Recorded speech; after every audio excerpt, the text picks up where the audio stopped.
दोस्तों स्वागत है आपका आपके channel one nation one exam पे। तो दोस्तों जैसा कि आपको पता है यूपी डीएलएड फर्स्ट सेमेस्टर के एग्ज़ाम होने वाले हैं जल्द ही।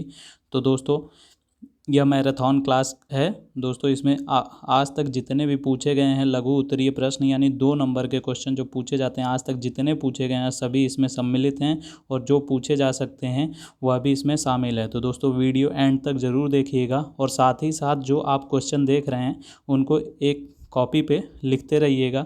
उसके बाद जब वीडियो ख़त्म हो जाए तो उसे अपने स्वयं से हल कीजिएगा। ठीक है दोस्तों। इससे पहले मैं जो अति लघु होता है वह भी करा चुका हूँ जिसके लिए आपको डिस्क्रिप्शन में लिंक मिल जाएगा और इसके अलावा जो ऑब्जेक्टिव क्वेश्चन होते हैं वह भी मैं करा चुका हूँ जिसके लिए आपको डिस्क्रिप्शन में लिंक मिल जाएगा। तो दोस्तों कुल मिलाकर आपको सिर्फ 5 वीडियोस देखनी है और आपका फर्स्ट सेमेस्टर का मैथ पूरा एकदम अच्छे से 25 में से 25 इतना कंप्लीट हो जाएगा। तो चलिए दोस्तों इस वीडियो को हम पहले क्वेश्चन से शुरू करते हैं। दोस्तों अगर आप चैनल पर पहली बार आए हैं तो सब्सक्राइब कर लीजिएगा। ठीक है दोस्तों। तो पहला क्वेश्चन है, यदि एक वर्ग का क्षेत्रफल 225 वर्ग सेंटीमीटर हो तो वर्ग की भुजा ज्ञात कीजिए। तो दोस्तों आपको क्षेत्रफल दिया है तो आप प्रश्न को अब क्षेत्रफल से ही हल करेंगे। वर्ग की बात कर रहा है तो वर्ग का क्षेत्रफल क्या होता है दोस्तों, यानी भुजा स्क्वायर। अगर हमारी भुजा कोई वर्ग है इसमें यह चारों बराबर होता है और क्षेत्रफल का जो फॉर्मूला होता है वह होता है यह जो भुजा दी हुई है यानी भुजा स्क्वायर। ठीक है। बाकी हम क्षेत्रफल क्या दिया हुआ है दोस्तों, तो क्षेत्रफल की जगह हम क्षेत्रफल जो दिया है वो रख लेंगे 225 और जो भुजा है वह हमें ज्ञात करनी है। तो मान लेते हैं हमारी भुजा ए रही होगी।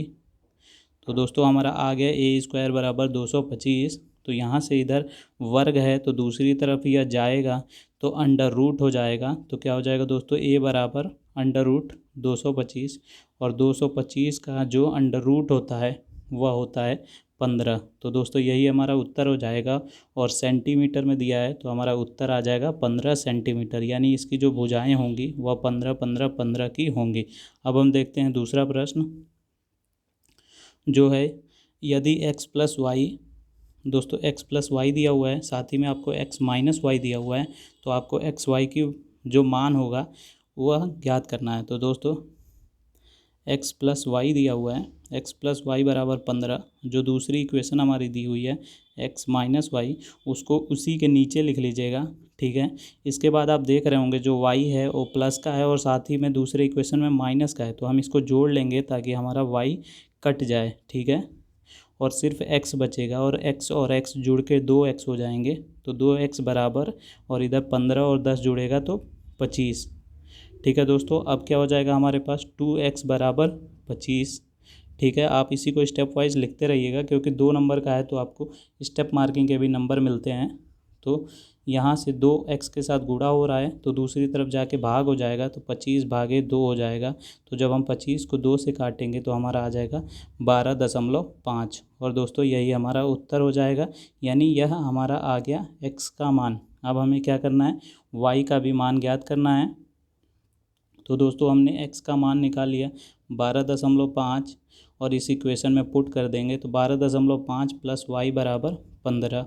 अब क्या हो जाएगा दोस्तों, y बराबर 15 माइनस 12.5।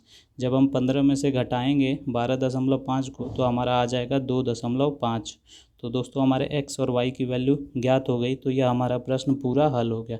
अब हम देखते हैं अगला प्रश्न जो दिया हुआ है, x प्लस वाई दिया हुआ है दोस्तों और x गुणे y दिया हुआ है तथा आपको x और y की वैल्यू ज्ञात करनी है। ठीक है। तो हम पहली इक्वेशन लिख लेते हैं। यहाँ पे हम घटा नहीं सकते क्योंकि जो दूसरी इक्वेशन दी हुई है वो गुणे में दी हुई है तो घटाने से कोई भी हमें लाभ नहीं होगा तो हम यहाँ पे घटाएंगे नहीं दोस्तों। यहाँ पे जो हमारी पहली इक्वेशन दी हुई है इसमें हम गुणा कर लेते हैं। ठीक है। पहली इक्वेशन जो दी हुई है उसमें हम y से गुणा कर लेते हैं। ठीक है दोस्तों। तो यहाँ पे क्या हो जाएगा दोस्तों, यहाँ पे y से गुणा कीजिए या फिर x से गुणा कीजिए क्योंकि हमें x y लाना है। ठीक है। तो हम जैसे x से गुणा करते हैं तो इस पूरी इक्वेशन में x से गुणा करेंगे दोनों तरफ। ठीक है। तो क्या हो जाएगा दोस्तों, x square plus x y plus नहीं दोस्तों यहाँ बराबर का है तो बराबर का साइन 6x। तो यह हमारा इक्वेशन आ गया और यह हमारे पहले से दिया हुआ था। ठीक है दोस्तों। तो अब हम क्या करेंगे, एक्स वाई की जगह जो दिया हुआ है 5 उसे रख देंगे और इसको हल कर लेंगे तो हमारे एक्स की वैल्यू आ जाएगी। तो हमारा इक्वेशन क्या होगा, एक्स स्क्वायर प्लस का 5 और जो इधर दूसरी तरफ दाईं तरफ 6x है, बाईं तरफ लाएंगे तो माइनस का 6x बराबर 0 हो जाएगा। ठीक है, अब आपकी इक्वेशन बन गई। इसी को आपको हल करना होगा और आपका उत्तर आ जाएगा। तो चलिए हल कर लेते हैं। तो क्या आया दोस्तों, x square minus 6x plus 5 बराबर 0। ठीक है दोस्तों, यहाँ x की घात 2 लगा हुआ है तो ये हमारा क्वाड्रेटिक इक्वेशन है। और क्वाड्रेटिक इक्वेशन को कैसे हल करते हैं, जो बिना x वाला टर्म होता है 5, ठीक है, उसके हम फैक्टर कर लेते हैं। फैक्टर मतलब गुणनखंड कर लेंगे। तो 5 जो होता है वह स्वयं 5 से और 1 से कटता है। तो यह हमारे इसके दो गुणनखंड आए 5 और 1, इसकी मदद से हमें जो मिडिल टर्म होता है वह लाना होता है। यानी 5 और 1 से हमें 6 लाना है। साथ ही में जो 5 के आगे साइन होता है उसी की साइन की भी मदद लेनी होती है, यानी प्लस करके हमें 6 लाना है। तो हमारा हो जाएगा एक्स स्क्वायर माइनस 6 की जगह क्या हो जाएगा 5 प्लस 1, और बाहर जो x था उसको लिख देंगे प्लस 5 लिख देंगे बराबर 0 हो जाएगा। अब हम इसको अंदर गुणा कर लेंगे तो x square minus 5x minus x, क्योंकि यह माइनस यहाँ जाएगा और यह x भी यहाँ गुणा हो जाएगा, प्लस 5 बराबर 0। अब हम x जो है वो कॉमन ले लेंगे तो आ जाएगा x माइनस 5, और दूसरा जो बचा उसमें हम माइनस का 1 कॉमन ले लेंगे, क्योंकि यहाँ पे कुछ भी कॉमन नहीं है x और 5 में। तो हम माइनस का 1 कॉमन ले लेंगे तो हमारा आ जाएगा x माइनस 5 बराबर 0। अब यह ब्रैकेट सेम है तो हम x माइनस 5 कॉमन ले लेते हैं। तो हमारा दूसरा ब्रैकेट में आ जाएगा x माइनस 1 बराबर 0। ठीक है, अब यह दोनों गुणा हो रहे हैं तो एक बार हम इसको 0 के इक्वल रखेंगे, क्योंकि यह दूसरी तरफ जाएगा तो आ जाएगा x माइनस 5 बराबर 0। तो जब x माइनस 5 बराबर 0 हो जाएगा तो हमारी x की वैल्यू आ गई 5। इसी प्रकार अगर हम इसको भेज देते हैं दूसरी तरफ तो यह हो जाएगा हमारा x माइनस 1 जो है वह हो जाएगा 0 के इक्वल, और हमारी वैल्यू आ जाएगी x बराबर 1। तो हमारी x की 2 वैल्यूज़ आई, क्योंकि ये क्वाड्रेटिक इक्वेशन था, घात 2 थी तो x की 2 वैल्यू आनी थी और दोनों वैल्यू हमने निकाल ली है, 1 और 5। तो अब हम क्या करते हैं, यहाँ पे इस इक्वेशन में रख देते हैं। आप किसी भी इक्वेशन में रख सकते हैं, सॉरी दोस्तों, इस इक्वेशन में रख देंगे। ठीक है, तो हम पहले x की वैल्यू 1 रखते हैं तो 1 प्लस वाई बराबर 6 हो जाएगा, यानी y आ जाएगा हमारा 6 माइनस 1 बराबर 5। और फिर से अगर हम जो x की दूसरी वैल्यू आई थी उसको भी रखते हैं यहीं पे, तो 5 प्लस वाई बराबर 6 हो जाएगा, यानी y बराबर 1।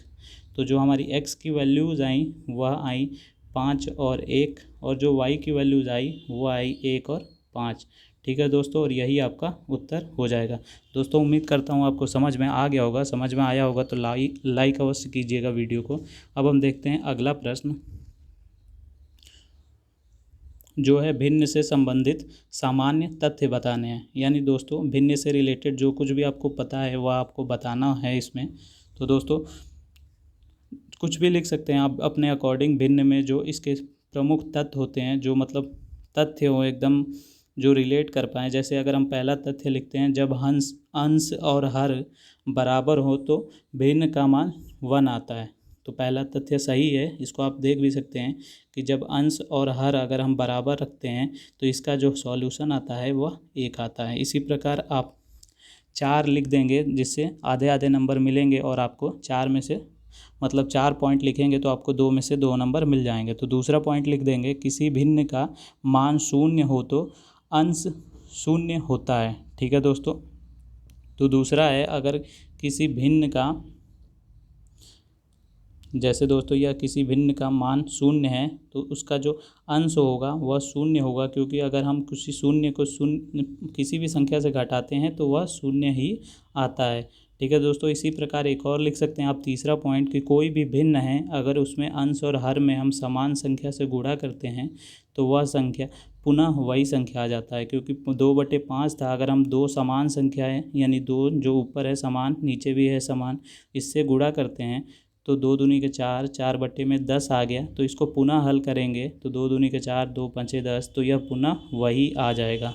तो यह भी आप लिख सकते हैं। फिर चौथा पॉइंट आप लिख देंगे दोस्तों, कि अगर जो इसके हर हैं, अगर 2 भिन्न दिए हुए हैं दोस्तों, अगर हर समान है, जैसे मान लीजिए हर में दोनों भिन्न के 5 दिया हुआ है और अंश अलग अलग हैं, तो जो अंश बड़ा होगा वही हमारा बड़ा आएगा, क्योंकि 5 एकम में 5, यहाँ 5 दूनी 10, तो अगर हर समान है तो अंश जो बड़ा है वही बड़ा होगा। ठीक है दोस्तों, एक और मैं बता देता हूँ ताकि आपको 5 में से 4 तो याद रहेंगे ही। एक और है कि अगर अंश बराबर है, यानी देख लेते हैं एग्जाम्पल के रूप में, अगर अंश बराबर है, ठीक है दोस्तों, और हर जो हैं वो अलग अलग हैं, तो जो हर छोटा होगा वह भिन्न बड़ा होगा। जैसे इसका हल करने पे आएगा 10 और इसका हल करने पे आ जाएगा 5, यानी हर जिसका बड़ा है वह भिन्न छोटा आएगा।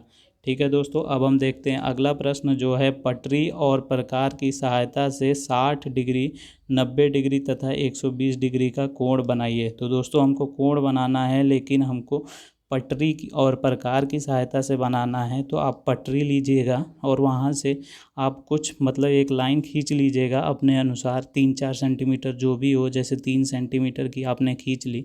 उसके बाद आप उसको कुछ, जो यह चाप आपने प्रकार लिया है इससे कुछ कम करके यह पॉइंट ए ले लेंगे। ए से क्या करेंगे, यहाँ एक आर्क बनाएंगे। ठीक है दोस्तों, अब उसको बिना बदले यहाँ पे पॉइंट सी ले लेंगे। ठीक है, और आपने जो रेखा खींची वो ए बी खींची, यहाँ पे आपने सी ले लिया, तो सी से क्या करेंगे, बिना बदले यहाँ पे उसी चाप पे एक और चाप लगाएंगे।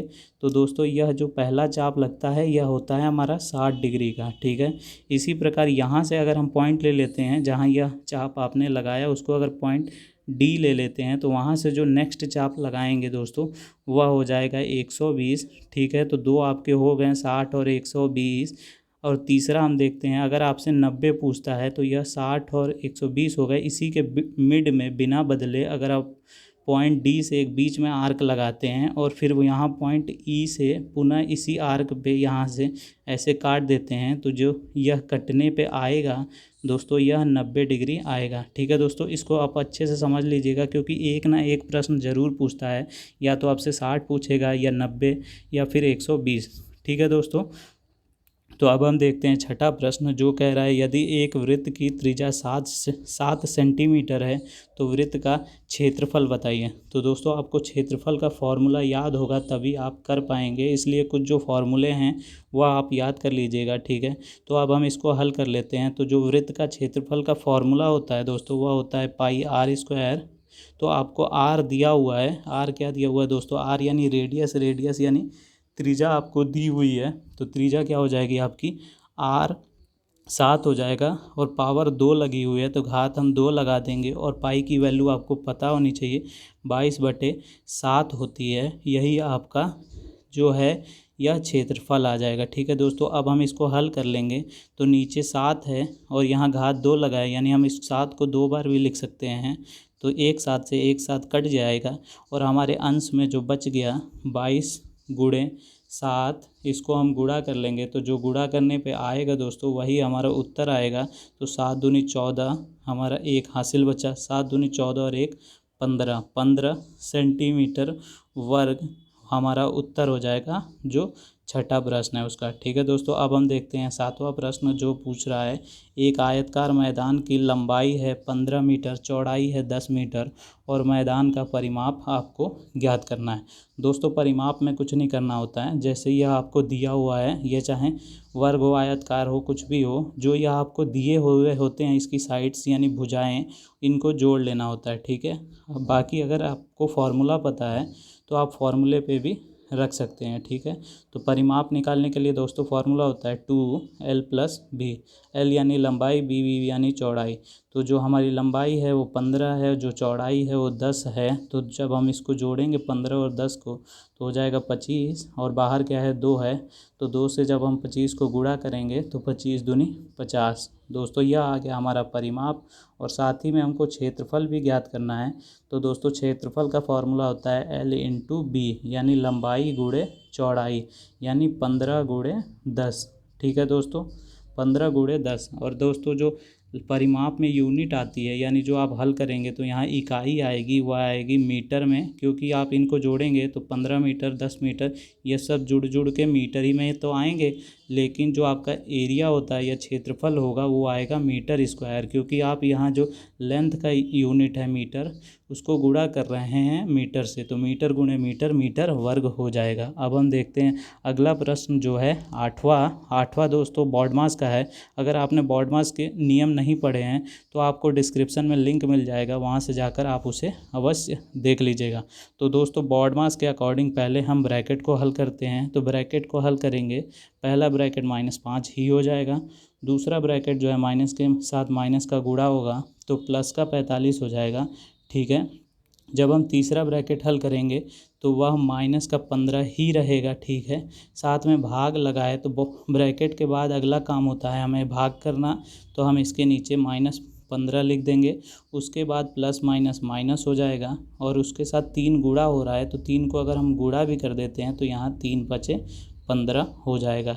अब दोस्तों हम इसी को हल कर लेते हैं, तो 15 तियाँ 45 हो गया, और जो हर का माइनस है वो ऊपर चला जाएगा, तो यह ऊपर जो 3 आया वह हमारा माइनस का आ जाएगा। तो -5 -3 -15 जब हम इसको हल करेंगे तो यही हमारा उत्तर हो जाएगा। आप इसको यहीं से जोड़ लीजिए या फिर आप माइनस कॉमन ले लेंगे, तो 5 + 3 + 15 को जब हम जोड़ेंगे तो हमारा उत्तर आ जाएगा 23, और बाहर माइनस है तो -23 हमारा उत्तर हो जाएगा, ठीक है दोस्तों।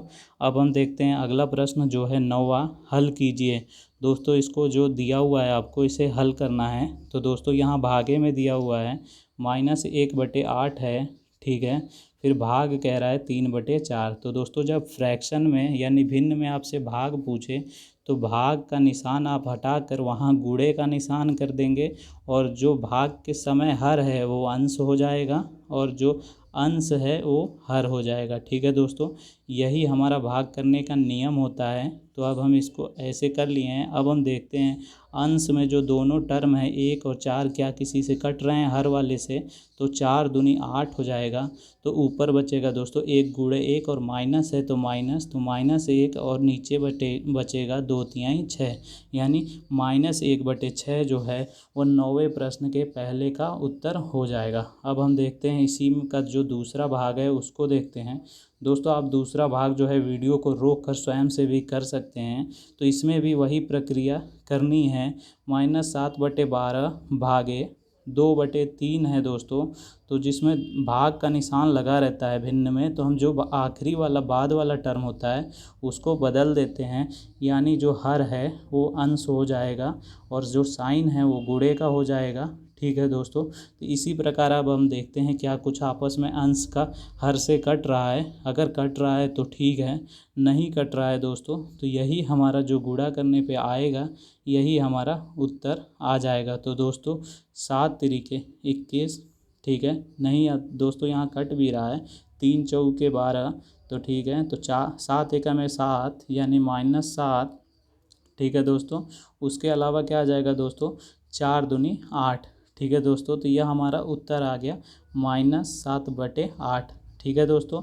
अगर यहीं अगर माइनस का 2/3 होता तो क्या हो जाता दोस्तों, हम हर को अंश कर देते, अंश को हर कर देते, लेकिन साइन वही रहता, फिर गुणा होके माइनस माइनस प्लस हो जाता है, ठीक है। यानी अगर दोनों माइनस के रहेंगे तो माइनस माइनस होके जो आंसर आएगा वो प्लस में आएगा, ठीक है दोस्तों। यह मैंने आपको बता दिया कि अगर क्वेश्चन में कुछ परिवर्तन करके पूछा जाता है तो आप हल कर सकें। अगला प्रश्न है 10वां, जो है 500 का 3 वर्ष का 12 वार्षिक ब्याज की दर से साधारण ब्याज निकालना है। दोस्तों साधारण ब्याज को आपका फॉर्मूला पता होगा। साधारण ब्याज को अंग्रेजी भाषा में SI कहते हैं। बराबर होता है PRT, ठीक है। PRT यानी मूलधन दर गुणे समय। तो जो हमारा मूलधन है वह है 500 गुणे जो रेट है यानी जो दर है वो है दोस्तों 12, और जो समय है वो 3 साल का दिया है, और बट्टे में 100 होता है फॉर्मूले के, तो 100 रख देंगे। 2 शून्य से 2 शून्य, फिर हम इसको गुणा करेंगे तो 12 पचे 60 और 36 के 18, और 18 को जो हमने गुणा किया 60 से उसमें एक शून्य था 6 के साथ, तो यह हो जाएगा हमारा 180, ठीक है दोस्तों। यही आ जाएगा हमारा साधारण ब्याज। अब हम देखते हैं अगला प्रश्न जो है एक साइकिल 1800 में बेचने पर 10% का हानि होता है, ठीक है दोस्तों। हमने बेच दिया है उस साइकिल को 1800 में, तो हमको हानि हो गई, ठीक है। यानी जितने रुपए की भी साइकिल होगी, अगर x रुपए की होती है तो हमने 10% हानि पे बेचा है, यानी हमने उसको 90% पे ही बेचा है, तभी तो 10% की हानि हुई है। यानी x को हमने 90% पे बेचा है तो वह बिकी है 1800 में। तो यहाँ से हम x की वैल्यू निकाल लेंगे, वही उस साइकिल का मूल वैल्यू होगा, यानी ओरिजिनल प्राइस होगा। तो शून्य से शून्य कट जाएगा। इसके अलावा 9 से इधर 9 दूनी 18, 2 शून्य हैं तो 2 शून्य, इधर का जब 10 भाग कर रहा है तो उधर जाके गुणा करेगा, तो यहाँ 200 से 10 का गुणा होगा, यानी साइकिल की जो मूल प्राइस होगा, जो 100% उसका प्राइस होगा, वो होगा दोस्तों 2000। ठीक है।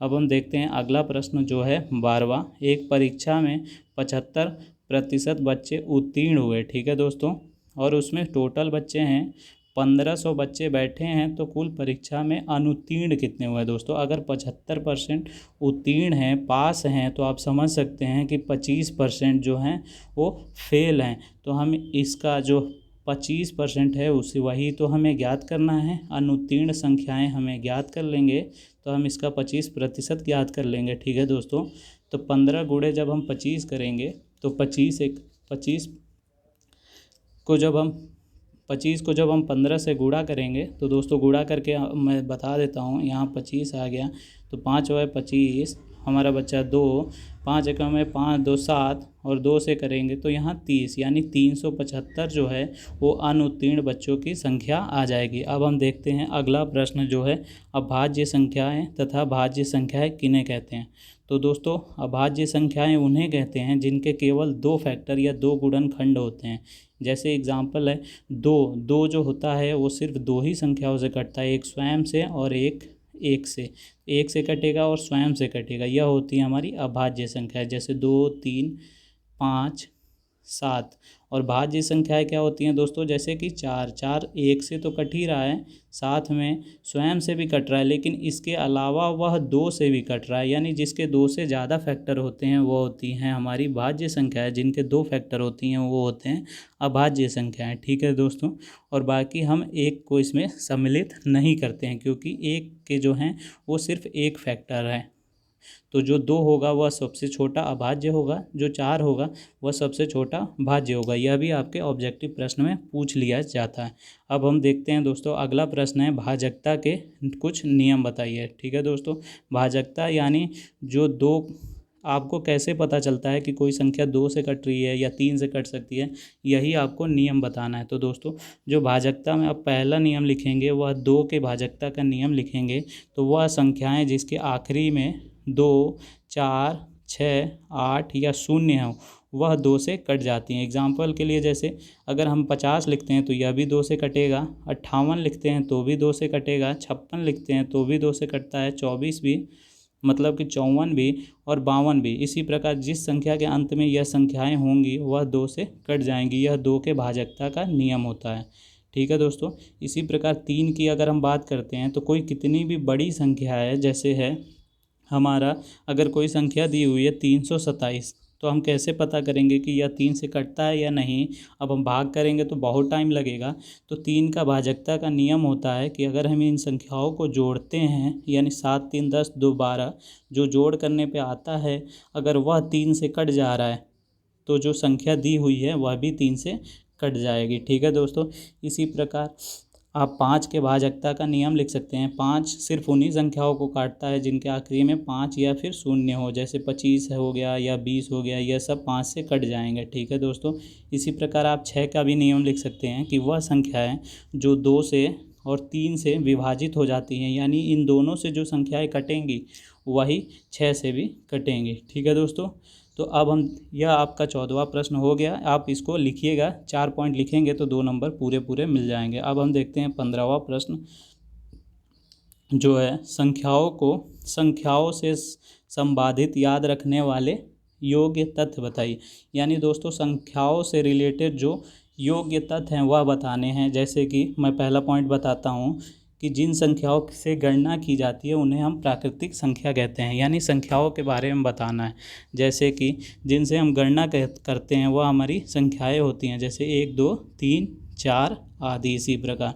ठीक है दोस्तों, और जो इनमें से जिन संख्याओं में 2 से भाग नहीं जाता है वह होती हैं हमारी विषम संख्याएं। यानी जो यह प्राकृतिक संख्याएं हैं, इन्हीं में जो संख्याएं 2 से नहीं कट रही हैं वह होती हैं हमारी विषम संख्याएं। तो आपके 2 पॉइंट हो गए, ठीक है।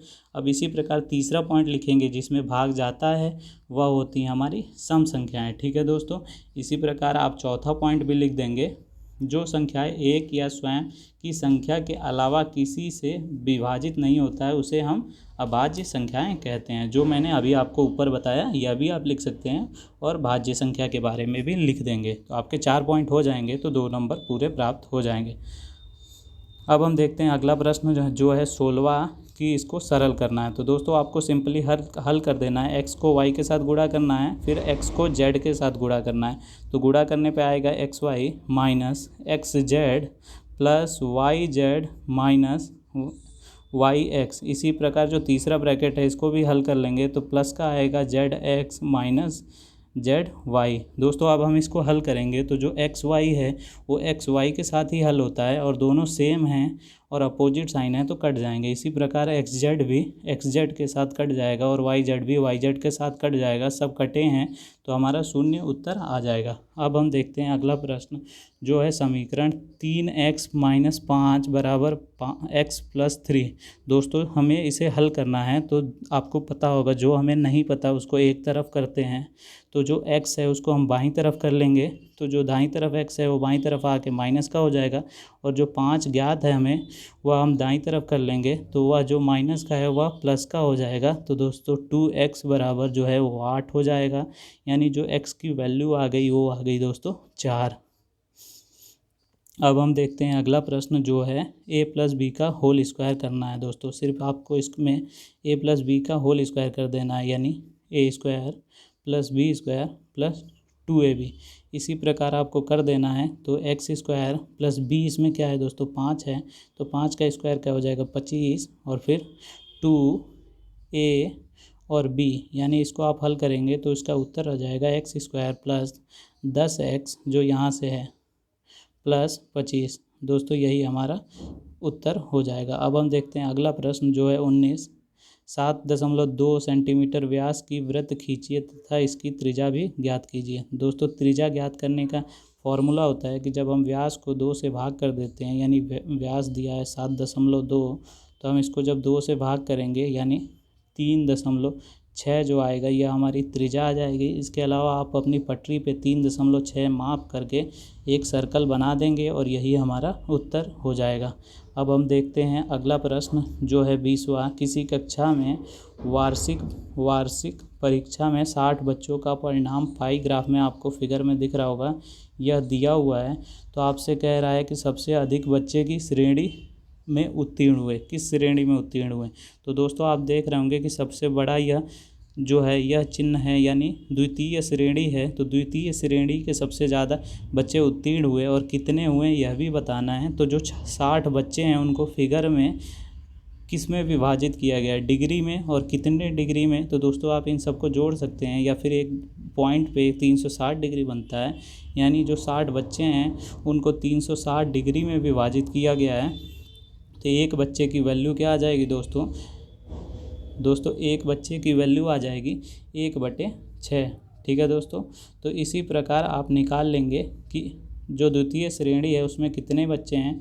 तो 180 डिग्री से जब आप गुणा करेंगे दोनों तरफ तो आ जाएगा 180 डिग्री बराबर 30 बच्चे, ठीक है दोस्तों। तो यानी आपके यहाँ पे 30 बच्चे हैं, 50% यहाँ पे हैं, यानी 30% यहाँ हैं। इसी प्रकार आप यहाँ की भी और यहाँ की वैल्यू निकाल सकते हैं। तो हमारा पहला हो गया।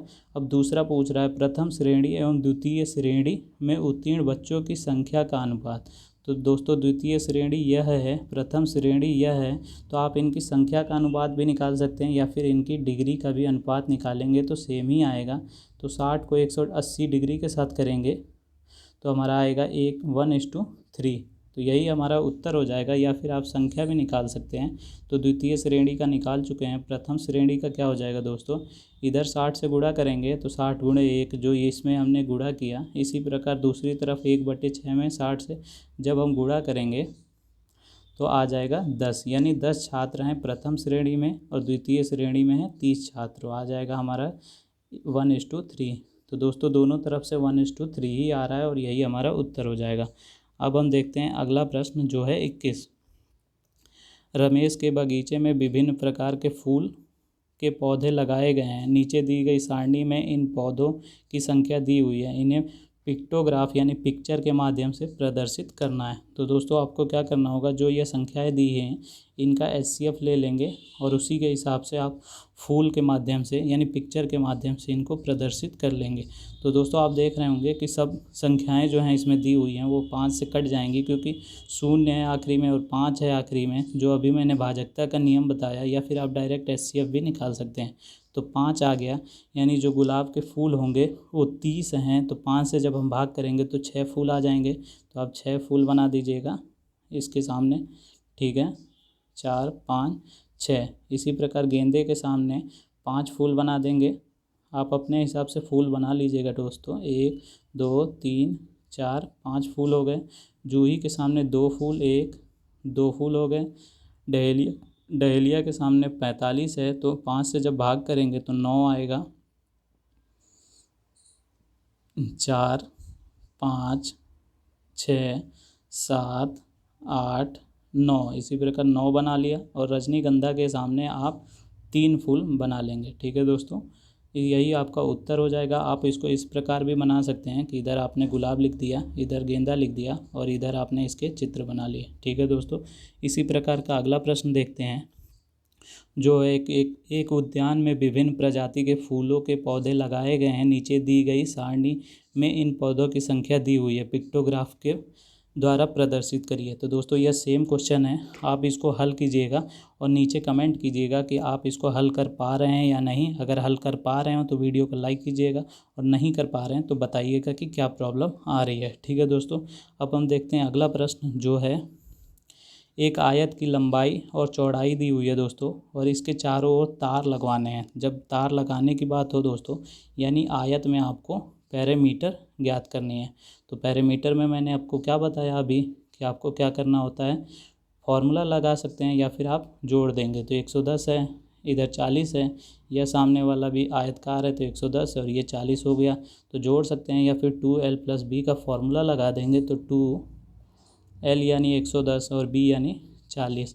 तो जब हम 2 को 150 से गुणा करेंगे तो हमारा आ जाएगा 300 मीटर। ठीक है दोस्तों, तो अब हम देखते हैं अगला प्रश्न, जो है प्रकार की सहायता से 3.5 सेंटीमीटर त्रिज्या का वृत्त खींचिए तथा व्यास भी ज्ञात कीजिए। तो दोस्तों जब त्रिज्या से व्यास ज्ञात करने की बात कहे तो आप जो त्रिज्या दी हुई है उसका 2 गुना कर देंगे। ठीक है दोस्तों, तो 3.5 दिया है, 3.5 दिया है, तो 3.5 को जब हम 2 से गुणा करेंगे तो जो 7 आएगा वह हमारा व्यास हो जाएगा। और इसके अलावा आप अपनी पटरी पे 3.5 पे आप कट करके वहाँ से लेकर इस प्रकार से सर्कल बना सकते हैं।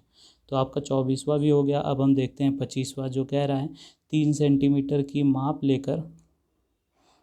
दोस्तों अगला देखते हैं, जो है 3 सेंटीमीटर का माप लेकर पटरी और प्रकार की सहायता से समबाहु त्रिभुज की रचना करें। दोस्तों समबाहु त्रिभुज यानी इक्विलेटरल ट्रायंगल, यानी आपको जो पटरी है, पटरी लेकर 3 सेंटीमीटर के तीनों रेखाएं खींचनी हैं। तो 3 सेंटीमीटर की हैं तो तीनों आपस में इक्वल होंगी, यानी यह समबाहु त्रिभुज होगा। ठीक है दोस्तों, तो आपका 25वां प्रश्न भी हो गया। अब हम देखते हैं 26वां प्रश्न, जो बॉडमास पे है। तो दोस्तों बॉडमास की वीडियो अवश्य देख लीजिएगा, क्योंकि बॉडमास हर साल बार बार किसी न किसी तरीके से बहुविकल्पी या फिर अति लघु या फिर शॉर्ट में पूछा जाता है। तो दोस्तों सबसे पहले हम जो सबसे छोटा ब्रैकेट होता है यह इसको हल करते हैं। तो 9 में से जब 6 घटाएंगे तो 3 आया, ठीक है, और 3 के बाहर क्या लगा हुआ है, 3 लगा है माइनस का, यानी माइनस का 9 हो गया। अब हम उसको मझले ब्रैकेट में जो 14 दिया हुआ है उसके साथ हल करेंगे। तो 14 में से जब 9 घटाएंगे तो 5 आएगा, और यह मझला ब्रैकेट भी सॉल्व हो गया। अब हम बड़े ब्रैकेट 116 में से इसी 5 को घटा लेते हैं। 116 नहीं है दोस्तों, यहाँ पे 16 दिया हुआ है, ठीक है। तो 16 में से हम 5 घटा लेंगे तो आ जाएगा 11 आ जाएगा, और यहाँ 121 के बाद यहाँ भाग का साइन लगा है जो, ठीक है दोस्तों। तो अब हम क्या कर देंगे, 121 को 11 से भाग कर देंगे तो हमारा उत्तर आ जाएगा 11।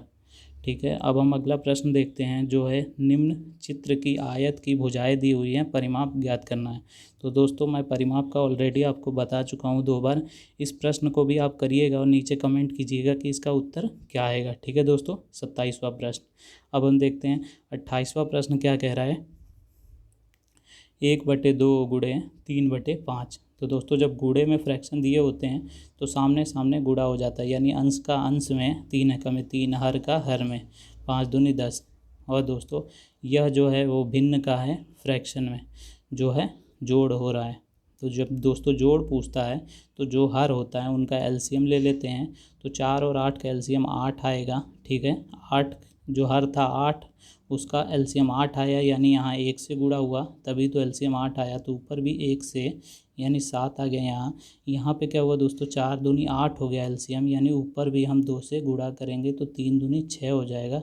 अब हम इसको जोड़ लेंगे तो 6 6 12 1 13, यानी 13/8 जो होगा वही हमारा उत्तर आ जाएगा। ठीक है दोस्तों, यह जो आपका प्रश्न था यह 7/8 प्लस 3/4 था।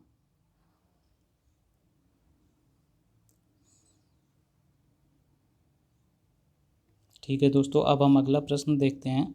अगला प्रश्न है 29वां।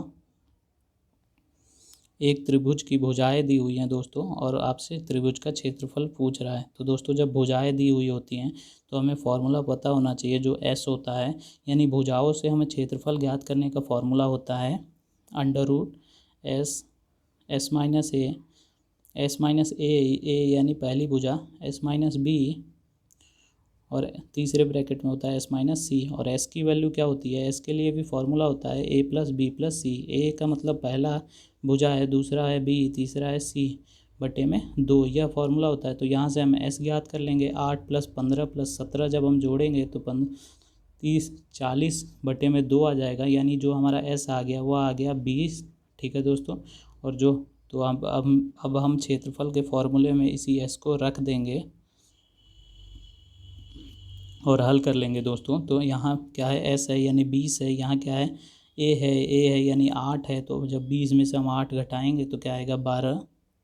इसी प्रकार जब हम 20 में से 15 घटाएंगे तो आएगा हमारा 5, और 20 में से जब हम 17 घटाएंगे तो आएगा 3।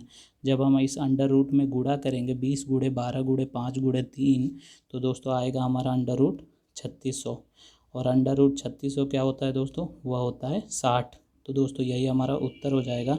अब हम देखते हैं अगला प्रश्न, जो है एक रेलगाड़ी की, नहीं दोस्तों अगला प्रश्न है, एक आयतकार गत्ते का क्षेत्रफल दिया हुआ है 117 वर्ग सेंटीमीटर, इसकी लंबाई 13 सेंटीमीटर है। तो गत्ते की चौड़ाई, तो दोस्तों आपको आयतकार का जो क्षेत्रफल होता है उसका फार्मूला पता है। जो क्षेत्रफल बराबर होता है वह होता है L × B। क्षेत्रफल दिया है 117, और जो आपको L दिया हुआ है वो है 13, जो B दिया हुआ है वो नहीं पता है हमें, तो B हम इसी इक्वेशन से अब हम ज्ञात कर लेंगे। तो 13 गुणा हो रहा है तो इधर आके भाग करेगा, और 13 से यह 9 बार में कट जाएगा, तो B वैल्यू आ जाएगी B की, यानी चौड़ाई की आ गई हमारी 9। ठीक है दोस्तों, और क्या आएगा, 9 सेंटीमीटर। ठीक है दोस्तों, अब हम देखते हैं अगला प्रश्न, जो है अगला प्रश्न देखते हैं। एक रेलगाड़ी जिसकी लंबाई दी हुई है और एक खंभे को 9 सेकंड में पार करता है, यानी जब खंभे को जब कोई रेलगाड़ी पार करती है, जैसे यहाँ खंभा है, रेलगाड़ी पार कर रही है, तो एक तरीके से वो स्वयं की ही जो लेंथ होती है उसको पार करती है, यानी जो डिस्टेंस हो गया वो स्वयं की लेंथ हो गई। और फार्मूला क्या होता है दोस्तों, फार्मूला होता है चाल बराबर दूरी बटे में समय। तो दूरी क्या हुई, दी हुई है दोस्तों 270 दी हुई है, और समय है 9 सेकेंड। तो इससे जब हम काटेंगे तो 9×3 27, यानी 30 आ गया। ठीक है दोस्तों, जो प्रश्न में पूछ रहा है उसकी चाल हमें ज्ञात करनी है। ठीक है दोस्तों, लेकिन चाल जो है वह हमको ज्ञात करनी है प्रति घंटे में। तो यह हमारा आया मीटर पर सेकेंड, क्योंकि यह मीटर लिया था हमने, यह सेकेंड लिया था। तो इसको हम 18/5 से गुणा करते हैं तो यह किलोमीटर पर घंटा आ जाता है। तो 5 × 6 = 30। अब हम 6 को 18 से जब गुणा करेंगे तो दोस्तों आ जाएगा हमारा 108 किलोमीटर प्रति घंटा। यही हमारा उत्तर हो जाएगा। अब हम देखते हैं अगला प्रश्न, जो है कपड़े के 3 थानों की लंबाई दी हुई है दोस्तों 125, 120 दोस्तों 125, 220 और 275। पूछ रहा है बड़ा से बड़ा नाप, ठीक है दोस्तों, जिससे तीनों थानों के जो कपड़ा है वो पूरा पूरा नापा जा सके। तो दोस्तों जब बड़ा से बड़ा कहे और जिससे नापा जाए, इसका मतलब हमें यहाँ HCF ज्ञात करना है। तो 125 के हम फैक्टर कर लेंगे, यानी गुणनखंड कर लेंगे। आप रफ वर्क में इधर कर सकते हैं कि 125 जो है वो 5 से जाएगा 25 बार में, फिर 5 से जाएगा 5वां 25, तो यानी आ गया 125 आएगा 5 गुणे 5 गुणे 5। इसी प्रकार आप 220 का कीजिएगा तो 220 का आएगा दोस्तों 2 गुणे 5 गुणे 11, ठीक है। इसी प्रकार 275 का क्या आएगा दोस्तों 5 गुणे 5 गुणे 11। तो अब हमको HCF में हाईएस्ट कॉमन देखना होता है, जो तीनों में दिया हुआ दोस्तों। तो 2 है वो सिर्फ इसमें मिडिल में है, 5 है वह तीनों में है, तो हमारा 5 उत्तर हो जाएगा। 11 जो है वो इसमें है परंतु इसमें नहीं है, तो जो 5 होगा वही हमारा इसका नाप आ जाएगा, ठीक है दोस्तों। तो अब हम अगला प्रश्न देखते हैं। एक छात्रावास में 50 छात्रों के लिए 40 दिनों का भोजन सामग्री दिया हुआ है। यदि छात्रावास में 30 बच्चे और आ जाते हैं, ठीक है दोस्तों, 50 छात्र थे, 30 और आ जाते हैं तो क्या हो गया दोस्तों 80 हो जाएगा। दोस्तों आपके जो सिलेबस में है वो समानुपात है, तो हम उसी से हल करते हैं।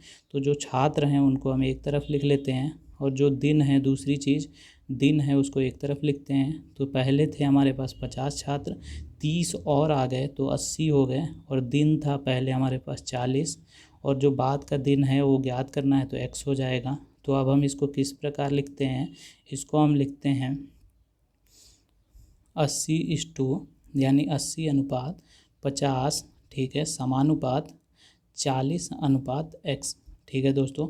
इसके बाद क्या होता है, जो बाहरी टर्म होते हैं वो आपस में गुणा हो जाते हैं, जो भीतरी होते हैं या मध्य वर्ग होते हैं वह आपस में गुणा हो जाते हैं और आपस में बराबर हो जाएंगे। यानी जो हो जाएगा x बराबर 200/8। तो दोस्तों यहाँ पे x को x से जब हम काटेंगे तो 8 दूनी 16 हो जाएगा, बचेगा 4 और एक और शून्य बचा हुआ हम लाएंगे तो 40 हो जाएगा, यानी 8 × 5 = 40। तो जो 25 आएगा यही 25 दिन हमारा उत्तर हो जाएगा। अब हम देखते हैं अगला प्रश्न जो है फिर से बॉड मास का। तो दोस्तों इसमें भी हम फिर से जो छोटा ब्रैकेट है उसको हल करेंगे, यानी 18 में से 5 गया यानी 13, और फिर मझले ब्रैकेट 16 में से 13 को घटाएंगे तो 3, फिर बड़ा ब्रैकेट यानी 14 में जब हम 3 को जोड़ेंगे तो 17, और अब हमारा पूरा ब्रैकेट हल हो गया। बाहर माइनस है तो माइनस हो जाएगा, और उसके बाहर 18 है तो 18 में से 17 घटाएंगे तो दोस्तों इसका उत्तर आ जाएगा 1। अब हम देखते हैं अगला प्रश्न जो है 35। राकेश ने 65 अंक वार्षिक परीक्षा में प्राप्त किए, ठीक है दोस्तों, 65% अंक प्राप्त किए, और 500 यदि पूर्णांक 500 रहा हो तो राकेश को कितने मिले। तो दोस्तों 500 पूर्णांक है, उसने 500 का 65% ज्ञात किया। तो दोस्तों इस प्रकार हम इसको हल कर लेंगे, और 5 से जब हम 65 को गुणा करेंगे तो 5×5 = 25, 5×1 = 30 और 2 = 32।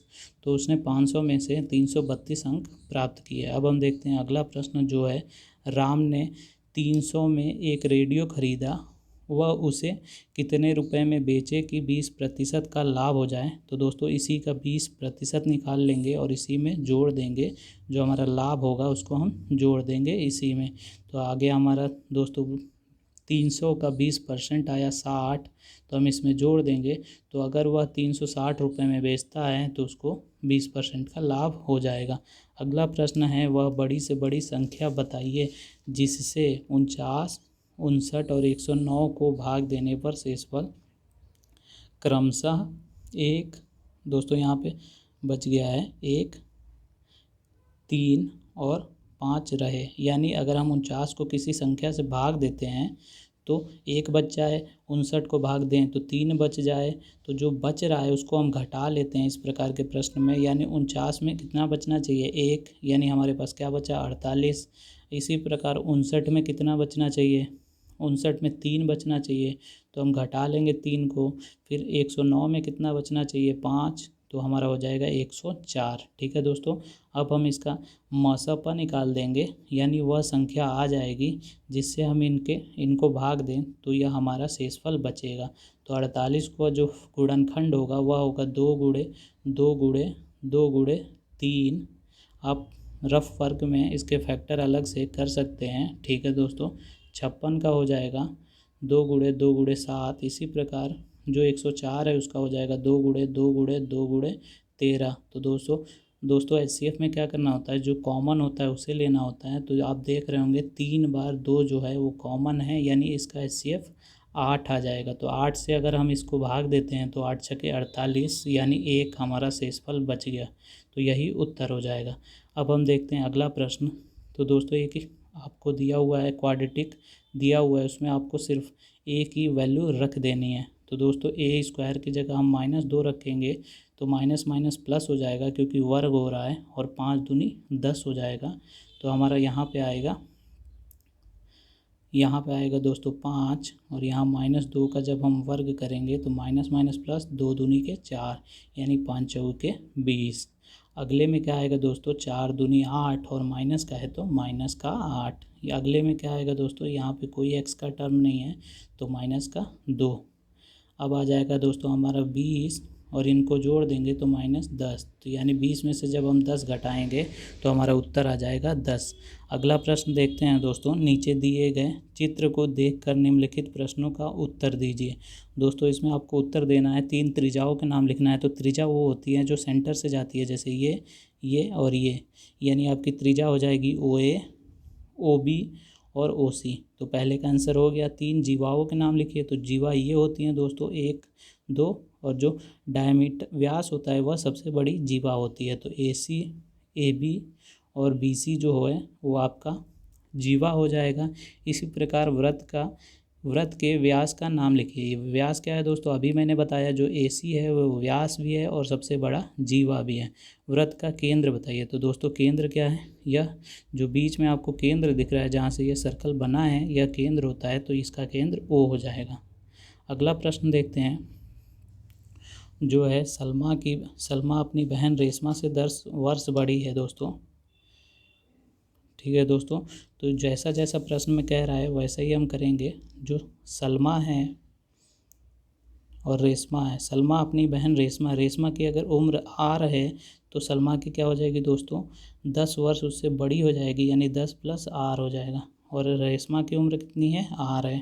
ठीक है, उसके 4 वर्ष पहले, यह प्रेजेंट है दोस्तों, और इसके 4 वर्ष पहले क्या होता है दोस्तों, जो सलमा की आयु रेशमा की आयु की दोगुनी थी। यानी जो 4 वर्ष पहले की अगर हम बात करते हैं, जो प्रेजेंट है उसमें से अगर हम 4 घटा देते हैं तो जो रेशमा की आयु आती है, यानी जो इसमें से भी हम 4 घटाएंगे।